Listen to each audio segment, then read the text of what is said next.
নমস্কার, আমি জ্যোতিষতন্ত্র পি কুমার বলছি মন্ত্রের যন্ত্র থেকে। আজকে ফেংশুই নিয়ে কিন্তু আলোচনা করছি। এই ফেংশুয়ে যেই সাবজেক্টগুলো আমি দিনের পর দিন আপনাদের বলে আসছি, আপনারা যদি মোটামুটি ফলো করে এবং বিশ্বাসপূর্ণ মনে যদি এই কাজগুলো আপনারা করতে পারেন, তাহলে কিন্তু আমার মনে হয় আপনারা আপনাদের জীবনে ভীষণভাবে উপকৃত হতে পারেন। আমি ফেংশুয়ে নানান ধরনের কথা আপনাদের বলছি,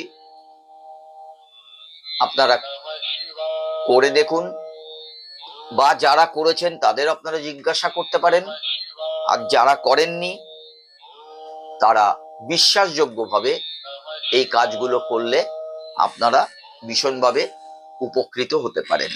আজকে আমি ফেংশুই নিয়ে যে আলোচনা করব সেটা হচ্ছে দক্ষিণ দিক, আপনার ঘরের দক্ষিণ দিক। এই দক্ষিণ দিকে যদি লাল রঙের কোনো চিত্র বা লাল বস্তু আপনি রাখতে পারেন, তাহলে কিন্তু সময় আপনাকে বলে দেবে যে আপনি কতটা উপকৃত হচ্ছেন। এই দক্ষিণ দিক আপনি খেয়াল করবেন, আপনার বাড়ির ঠিক দক্ষিণ দিক আপনার জীবনে কি আনতে পারে। এই দক্ষিণ দিক, আপনার বাড়ির দক্ষিণ দিক আপনার জীবনে যশ আকাঙ্ক্ষার স্থান। যশ আমাদের জীবনে খুব প্রয়োজন, তাই এই দক্ষিণ দিকটা হচ্ছে যশ আর আকাঙ্ক্ষা, আমাদের মধ্যে একটা বাসনা থাকে তার স্থান।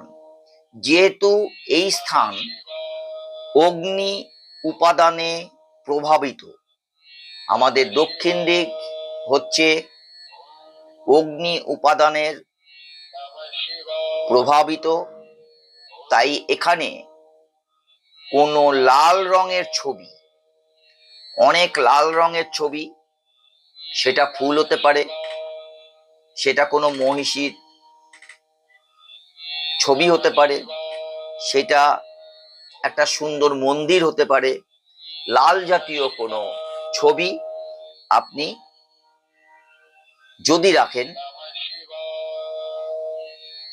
তাহলে কিন্তু আপনার যশ এবং সুনাম এই দুটো প্রসিদ্ধির একটা উৎকর্ষ বাড়াতে পারে। আপনার জীবনে সুনাম, অনেক ব্যক্তি আছে যতই কাজ করে যাক না কেন, মানুষের যতই ভালো উপকার করে যাক না কেন, যাই করুক না কেন, কিন্তু সেরকম যশ বা সুনাম পান না। ঠিক তারা যদি এই দক্ষিণ দিকে কোনো লাল ছবি, যে কোনো ছবি যদি ঝুলিয়ে রাখতে পারেন, তাহলে কিন্তু আপনার নাম এবং যশ এই দুই কিন্তু আপনার জীবনে আসতে পারে। আর লাল রংটি হলো কি, অগ্নির উপাদানকে চিহ্নিত করে। তাই যদি লাল রঙের কোনো ছবি আপনি না পান, তাহলে লাল রঙের কোনো বস্তু, এই বস্তুও কিন্তু আপনি আপনার বাড়ির দক্ষিণ দিকে আপনি রাখতে পারেন। ধরুন লাল রঙের একটা মডেল, অনেক রকম মডেল বাজারে কিনতে পাওয়া যায়, এই লাল রঙের কোনো মডেল আপনি আপনার বাড়ির দক্ষিণে আপনি সুন্দরভাবে একটা সাজিয়ে রাখুন। তাহলে আপনি কি পাবেন, লাল রংটি হচ্ছে অগ্নির উপাদানকে চিহ্নিত করে। আপনি ভীষণভাবে যশ এবং সুনাম আপনার জীবনে কিন্তু আসবে। নমস্কার।